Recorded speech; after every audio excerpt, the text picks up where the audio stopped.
ఇక metro details చూస్తే సంగారెడ్డి జిల్లా రుద్రారంలో మంత్రులు శ్రీధర్ బాబు, వివేక్ వెంకటస్వామి పర్యటించారు. పర్యటనలో భాగంగా తొషిబా కొత్త యూనిట్లను ప్రారంభించారు. 2 కొత్త యూనిట్లను ప్రారంభించారు. రాష్ట్రంలో తొషిబా మరిన్ని పెట్టుబడులు పెట్టాలని విజ్ఞప్తి చేశారు. తొషిబా ద్వారా రాష్ట్రంలో ఉద్యోగ అవకాశాలు పెరుగుతాయన్నారు. జపాన్ ఎడ్యుకేషన్ ఇన్స్టిట్యూట్ ఇక్కడ ప్రారంభించాలని సూచించారు. జపాన్ టెక్నాలజీ తెలంగాణ ప్రజలకు అందించాలని చెప్పారు. అలాగే ఇండియా, జపాన్ వాణిజ్యపరంగా ముందుకు సాగుతుందన్నారు. తొషిబా ఉత్పత్తి చేసిన ట్రాన్స్ఫర్స్ క్వాలిటీతో ఉంటాయని చెప్పారు.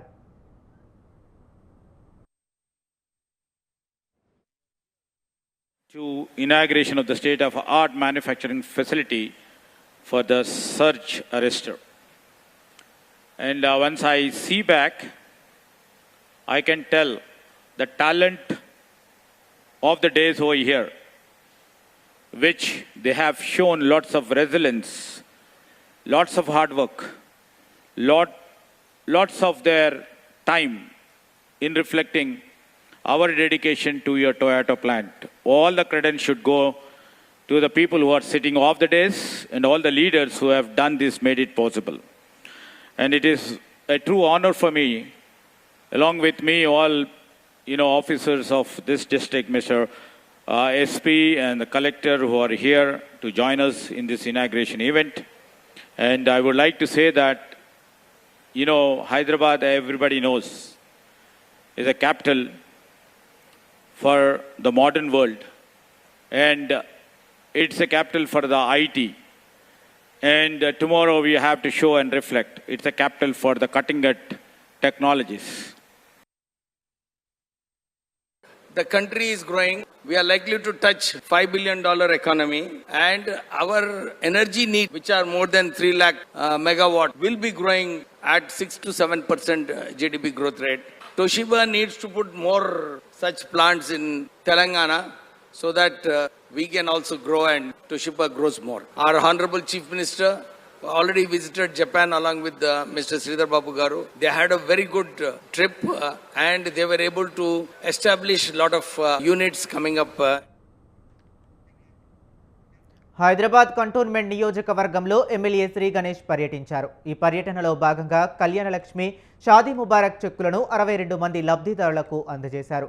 కాంగ్రెస్ ప్రభుత్వం పేద ప్రజల సంక్షేమమే ధ్యేయంగా పనిచేస్తుందని అన్నారు. ముఖ్యమంత్రి రేవంత్ రెడ్డి ప్రత్యేక చొరవ తీసుకుని అధికారులతో నిరంతరం పర్యవేక్షించి చెక్కుల పంపిణీ ఆలస్యం కాకుండా చూస్తున్నారని, అధికారులు కూడా నిబద్ధతతో పనిచేస్తున్నారని తెలిపారు.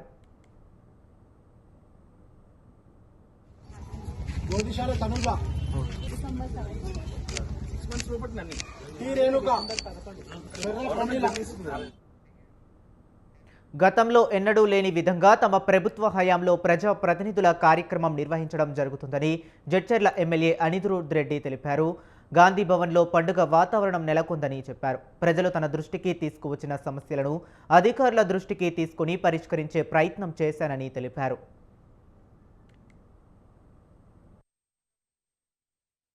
10 సంవత్సరాల్లో పింక్ కండువ వేసుకుంటేనే మీకు ఇండ్లు గాని మీకు ఇండ్లు ఇస్తామని చెప్పేసి ఎలక్షన్ల ముందు వాళ్ళతోని పేర్లు తీసుకొని ఎలక్షన్ అయిపోగానే మళ్ళీ మీకు ఇండ్లు లేవు ఏం లేవు మళ్ళీ వచ్చే ఎలక్షన్స్ అని మాట్లాడేది. ఈ రోజు ప్రతి కాన్స్టిట్యున్సీకి 3500 ఇండ్లు మంజూరు చేసి మళ్ళీ వచ్చే సంవత్సరం మళ్ళీ 3500 ఇండ్లు ఇస్తామని చెప్పి కూడా చెప్పడం జరిగింది. నా నియోజకవర్గం చూసినా గానీ దాదాపు 70% ఏవైతే ఇండ్లు అలాట్ అయినాయో బేస్మెంట్లు కంప్లీట్ అయినాయి. దాంట్లో ఇమీడియట్ గా వాళ్ళ అకౌంట్లోనే ₹1,00,000 కూడా వాళ్ళ అకౌంట్ లో కూడా.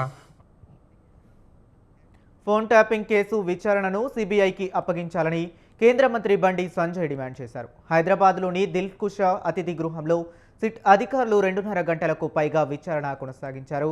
కేసీఆర్తో సీఎం రేవంత్ రెడ్డి కుమ్మక్కయ్యారని ఆరోపించారు. అందుకే కేసీఆర్ కుటుంబానికి సీఎం క్లీన్ చిట్ ఇచ్చారని విమర్శించారు. ప్రభుత్వ ఏర్పాటు చేసిన సిట్కు అధికారాలు లేవని, విచారణతో కాలయాపన తప్ప ఇంకేం జరగదని అన్నారు. గతంలో భారత రాష్ట్ర సమితి దోచుకుందని, ఇప్పుడు కాంగ్రెస్ దోచుకుంటుందని దుయ్యబట్టారు. నా తండ్రి లేడు, నా అక్క లేదు, నా చెల్లి లేదు. వాళ్ళకు నా కుటుంబ సభ్యుల ఫోన్ ట్యాప్ చేసిర్రు. నా ఫోను, నా కుటుంబ సభ్యులది, మా సిబ్బందిది, లాస్ట్ కు మా ఇంట్లో పనిచేసే వర్కర్లు కూడా. మాది పక్క పెట్టు, సొంత కేసీఆర్ బిడ్డ కూడా ఫోన్ ట్యాప్ చేసిర్రు. కేసీఆర్ అల్లుది కూడా చేసిర్రు. వీళ్ళని ఏమనాలో తెలంగాణ సమాజం ఆలోచించాలి. అధికారులు నా దగ్గర సమాచారం, నేను నిన్న గాని మొన్న గాని చాలా మంది మాజీ అధికారితో మాట్లాడినా నా దగ్గర ఉన్నటువంటి ఆధారాలు కానీ నాకున్న సమాచారాన్ని కానీ పూర్తిగా వాళ్ళకు రిపోర్ట్ ఇవ్వడం జరిగింది. వాళ్ళు చెప్తున్న విషయాలు ఇంటుంటే ఎంత ఆశ్చర్యం అనిపించిందంటే ఇంత ఘోరమైనటువంటి పరిస్థితి ఇది. వాళ్ళు చెప్పే విషయాలు ఇంటుంటే మావోయిస్టుల ఫోన్ల లిస్ట్ లో మా పేర్లు పెట్టారు. అసలు ఎస్ఐబి అనేది మావోయిస్టుల కార్యకలాపాలను ఎప్పటికప్పుడు తెలుసుకోవడము, వాళ్ళని కంట్రోల్ చేయడము, వాళ్ళ పట్ల కఠినంగా వ్యవహరించాలంటే ఎస్ఐబి ఉండాలి. కాబట్టి ఒక సపరేట్ ఇన్వెస్టిగేషన్ బ్రాంచ్ పెట్టి మావోయిస్టు టెర్రరిస్ట్ కార్యకలాపాలను అదుపు చేయడానికి మాత్రమే ఇది అవసరం. దాన్ని పెట్టుకొని వీళ్ళు ఏది పడుతుంది ఫోన్ ట్యాప్ చేయడమే, వేలాది ఫోన్లు. ఆ లిస్ట్ చూస్తే నేను ఆశ్చర్యపోయినా. ఎస్ఐబి అనేది దీనికోసం ప్రారంభించబడింది. వాళ్ళ ఆ ఎస్ఐబిని ఈ కేసీఆర్ అనే మూర్ఖుడు, కేసీఆర్ కొడుకు వాళ్ళ సొంత లావాదేవీల కోసము, సొంత అవసరాల కోసము దాన్ని ఒక అడ్డగా మార్చింది ఎస్ఐబిని. రాజకీయ నాయకుల మాలాంటి రాజకీయ నాయకుల ఫోన్లు ట్యాప్ చేయడము, వ్యాపారస్తుల ఫోన్ ట్యాప్ చేయడము, అడ్వకేట్ల ఫోన్ ట్యాప్ చేయడము, సినిమాల ఫోన్లు ట్యాప్ చేయడము, యూనివర్సిటీకి సంబంధించి ప్రొఫెసర్ల ఫోన్ కూడా ట్యాప్ చేశారు. వాళ్ళ స్టేట్మెంట్ రికార్డ్ చేశారు. వీళ్ళు గ్రూప్ 1 ఎగ్జామ్ సంబంధించి పేపర్ లీకేజ్ సంబంధించిన ఫైట్ చేస్తుంటే ఆ రోజు అరెస్ట్ చేశారు. నేను ముందుగానే పోలీసులు మా ఇంటికి వచ్చి నువ్వు పోతున్నావు అని చెప్పండి. నీకెట్లా చేస్తుంటే సమాధానం లేదు. ఇక ఇంతకంటే ఘోరం ఇంకో అసలు విషయం ఏంటంటే, ఇక టీఎస్పీఎస్సీ పేపర్ లీకేజ్ కేసును విచారిస్తున్న జడ్జి ఫోన్ కూడా ట్యాప్ చేశారు. ఇప్పుడున్న ముఖ్యమంత్రి గారు కూడా ట్యాప్ చేశారు. అప్పటి ఇది దీంతో పాటు అనేక లావాదేవీలకు సంబంధించి వీళ్ళు దీన్ని లబ్ధి పొందిన జిల్లా. అసలు ఈ ప్రభాకర్ రావు అంటోడు, ఈ రాధాకిషోర్ పెద్ద లఫంగా వీళ్ళు. వాళ్ళు చేసే భాగవతం లోపల వాళ్ళు చెప్తుంటే వీళ్ళను సమాజం క్షమించదు. వీళ్ళకు ఉరిశిక్ష చేస్తే ఒక్కసారి చచ్చిపోతారు. ఉరిశిక్ష వీళ్ళకు వీడు క్షణం ఆ రోజు నేను గాని, మా పార్టీ కార్యకర్తలు గాని, మా నాయకులు గాని ఎంత క్షోభకు గురి చేసారో ఈ ఫాల్ట్ గాని ఇద్దరు.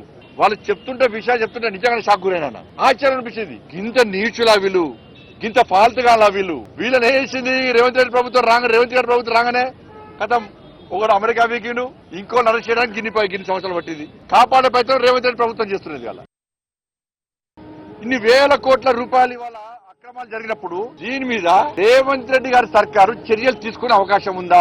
తీసుకోదు. మరి ఈడీకి లేఖ రాస్తలేరు. ఈడీకి లెటర్ రాస్తే ఇవన్నీ దీని విచారణ జరుపుతారు కదా. ఫైనాన్స్ ట్రాన్సాక్షన్ జరిగింది కదా, వేల కోట్ల రూపాయలు ఇవాళ చేతులు మారినాయి కదా అక్రమంగా. ఇవాళ నడుతున్న సిట్ అధికారులు చాలా మంచి ఆఫీసర్లు. ఈ ఇద్దరి అధికారుల మీద మాకు ఏం వ్యతిరేకత లేదు. ఇద్దరు చాలా నిజాయితీ గల ఆఫీసర్లు, మంచి. కేంద్ర హోంశాఖ మంత్రి బండి సంజయ్ వ్యాఖ్యలకు కాంగ్రెస్ నేత జగ్గారెడ్డి కౌంటర్ ఇచ్చారు. అవినీతిని బయటపెట్టడం తప్ప అరెస్టు చేయడం తమ ఉద్దేశం కాదని అన్నారు. ఇలాంటి మాటలతో ఇంకెన్నాళ్లు బండి సంజయ్ కాలం వెళ్లదీస్తారని తీవ్ర విమర్శలు చేశారు. కేంద్ర మంత్రిగా అవకాశం వచ్చింది, రాష్ట్రానికి ఉపయోగపడే పని ఒక్కటైనా చేయాలని హితవు పలికారు. మాకు బీజేపీకి ఎప్పుడు పంచాయతీ ఉంటూనే ఉంటుంది. మాకంటే ఆ కుటుంబంతో ఈ బీజేపీ ఆర్ఎస్ఎస్ తోటి ఎప్పుడు పంచాయతీ ఉంటూనే ఉంటుంది. ఈనాటిది కాదు ఇదంతా. ఆ గాంధీ కుటుంబాన్ని, ఆ రాహుల్ గాంధీ కుటుంబాన్ని ఆనాటి నుంచి ఈనాటి వరకు ఈ దేశ రాజకీయాల్లో వాళ్ళని లేకుండా, వాళ్ళ ఉనికి లేకుండా చేయాలి, నోటు మీద గాంధీ బొమ్మ లేకుండా చేయాలనేదే బీజేపీ ఒక లైన్ ఉంటుంది. వీళ్ళు ఎవరు మా బండి సంజయ్ మాట్లాడినా, కిషన్ రెడ్డి మాట్లాడినా ఆ మాటలకు నాకు తెలిసిన కాడికి మాటలకు వాల్యూ లేదు. ముఖ్యమంత్రి రేవంత్ రెడ్డి ఆలోచన ఏంది? వాళ్ళ తప్పులు బయట పెట్టాలి. సీఎం ఆయన డిజైన్ ఏంది? ప్రజల సొమ్ము ఖరాబ్ చేసిర్రు, ప్రజలకు తెలవాలి అనేది సీఎం రేవంత్ రెడ్డి లైన్. ఇది వాళ్ళని ఏదో ఈ బాధలు పెట్టాలని కాదు, ప్రజలకు చెప్పాలని. మీద అట్లా కాదు, ఎట్లా వాడదామా ఎట్లా కొడదామా అని మీ లైన్. అది మాజీ మంత్రి కేటీఆర్కు లగచర్ల గిరిజనులు రాఖీ కట్టారు. తమకు ఒక అన్నలా కేటీఆర్ అండగా నిలిచాడని, కృతజ్ఞతగా రాఖీ కట్టామని లగచర్ల గిరిజనులు తెలిపారు. ఆయన ఇంటికి వచ్చి రాఖీ కట్టడం తమకు చాలా సంతోషంగా ఉందన్నారు. రాఖీ కట్టిన సందర్భంగా లగచర్ల గిరిజనులకు బహుమతులు ఇచ్చారు.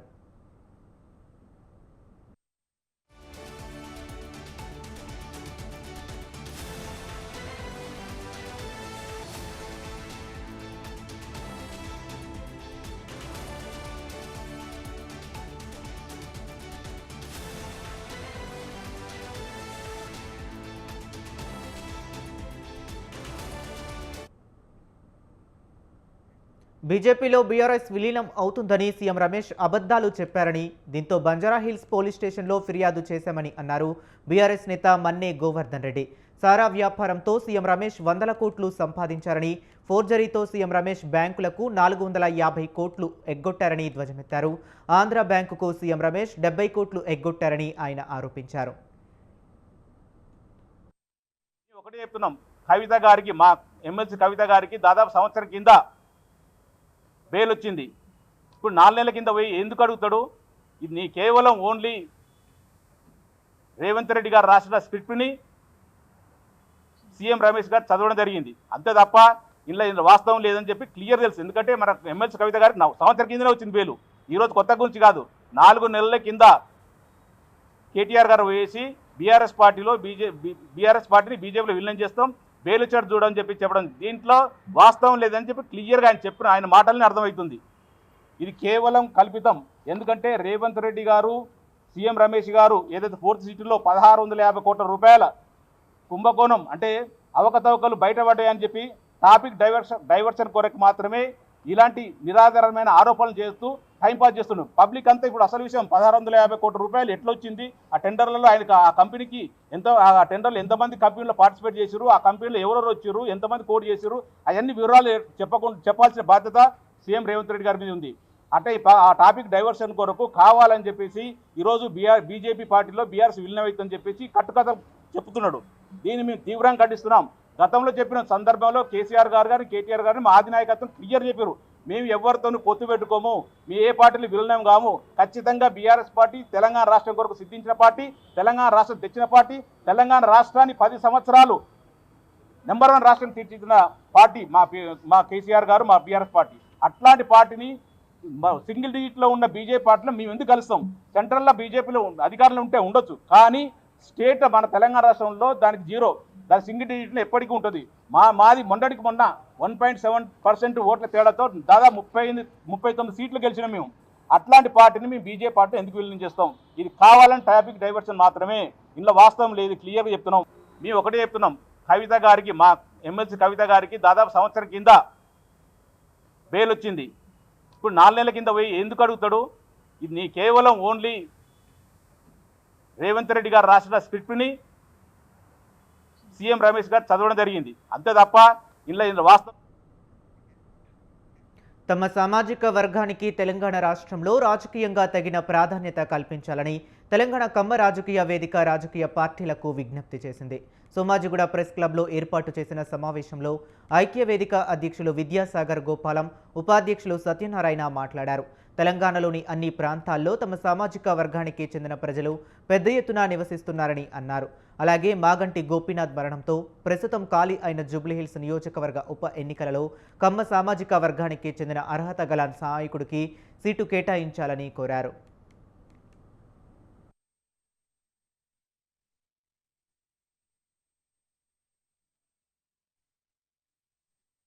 కమ్మవారికి తెలంగాణ రాష్ట్రంలో రాజకీయంగా సముచిత ప్రాధాన్యత ఇవ్వాలనేటటువంటి అంశంతో ముందుకు రావడం జరిగింది. సాధారణంగా మేము ఈ డిమాండ్ చేయడానికి ప్రధాన కారణము మొదటి నుంచి కూడా రాజకీయాలలో, విద్యారంగంలో, సామాజిక రంగంలో కమ్మ సామాజిక వర్గం ముందున్నది. ముఖ్యంగా మా ఈ యొక్క లక్ష్య సాధనలో కొన్ని విషయాలు మీ ముందుంచాలని చెప్పేసి సమాజానికి మీ ద్వారా సమాజానికి తెలియజేయాలనే ఉద్దేశంతో వివిధ రాజకీయ పార్టీలకు కూడా మా యొక్క విన్నపము, మా యొక్క డిమాండ్ వారి ముందుంచాలనే ఉద్దేశంతో ఈరోజు మీ ముందుకు రావడం జరిగింది. సాధారణంగా రాజకీయ వ్యవస్థ గమనించినట్లయితే 3 దశల్లో మనం కమ్మవారి రాజకీయ చరిత్రలో చూడవచ్చు. దక్షిణ భారతదేశ యువతులకు అందాల పోటీలు నిర్వహిస్తున్నట్లు miss south India UK project నిర్వాహకులు బాలీవుడ్ నటి పూనం వామికా గబీ తెలిపారు. బంజారా హిల్స్ తాజ్ డెక్కన్లో జరిగిన ఈ కార్యక్రమంలో మిస్ ఇండియా యూకే వెబ్సైట్ను ప్రారంభించారు. మహిళల శక్తి, ఆత్మవిశ్వాసం, లీడర్షిప్ వంటి నైపుణ్యాలను పెంపొందించుకునేందుకు ఈ వేదిక దోహదపడుతుందని అన్నారు. To be here. We've launched the Miss South India UK website. I would urge everybody to register, whoever wants to. This is, I think, a great platform to actually boost your confidence, work towards your dreams. And I hope that a lot of women get confidence to actually register. So we're actually waiting for you guys to register. So actually, isn't it weird that me being a Punjabi, coming here and launching a website of a South India UK? I know, but this is South India UK. So I think that's the whole purpose. I think when you're more rooted, you know yourself, your own roots, that's when you can actually conquer the world. I feel like, they were...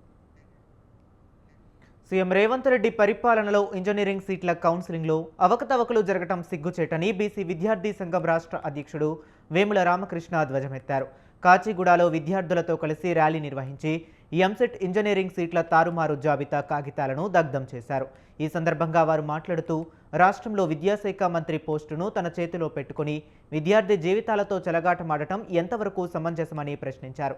ఇప్పటికైనా రాష్ట్ర ప్రభుత్వం తక్షణమే చర్యలు చేపట్టి engineering విద్యార్థులకు న్యాయం చేయాలని ప్రభుత్వాన్ని డిమాండ్ చేశారు.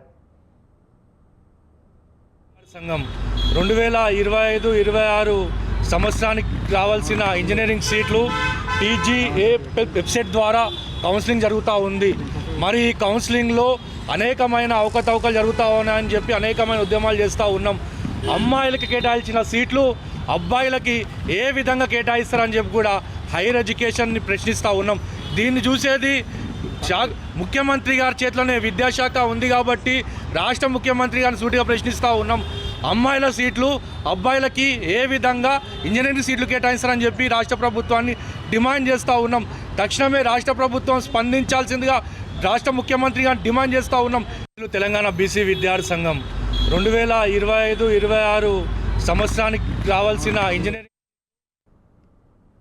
కంటోన్మెంట్ నియోజకవర్గం న్యూ బోయిన్లోని శ్రీ వెంకటేశ్వర వేదాంతం వర్ధిని సంస్కృత కళాశాల పాఠశాలలో హయగ్రీవ ఉత్సవాలను ఘనంగా నిర్వహిస్తున్నామని ప్రిన్సిపాల్ బానోత్ సురేందర్ నాయక్ తెలిపారు. తిరుమల తిరుపతి దేవస్థానం ఆధ్వర్యంలో ఈ ఉత్సవాలను నిర్వహించామని తెలిపారు. తమ క్యాంపస్లో 3 రోజుల పాటు హయగ్రీవ ఉత్సవాలు నిర్వహిస్తున్నామని, ఆగస్టు 9న సంస్కృత భాషా దినోత్సవాన్ని ఘనంగా జరుపుకుంటామని పేర్కొన్నారు.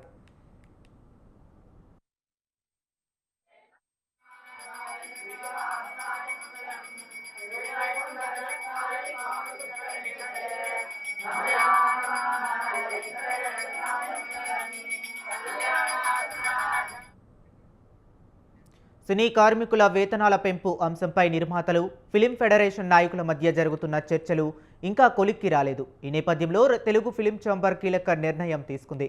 ఇకపై ఎలాంటి చిత్రీకరణలు చేయొద్దని నిర్మాతలకు కఠిన ఆదేశాలు జారీ చేసింది. ఫిలిం ఫెడరేషన్ యూనియన్లతో ఎవరూ సంప్రదింపులు చేయొద్దని తెలిపింది. తదుపరి సూచనలు ఇచ్చే వరకు ఆదేశాలు అమల్లో ఉంటాయని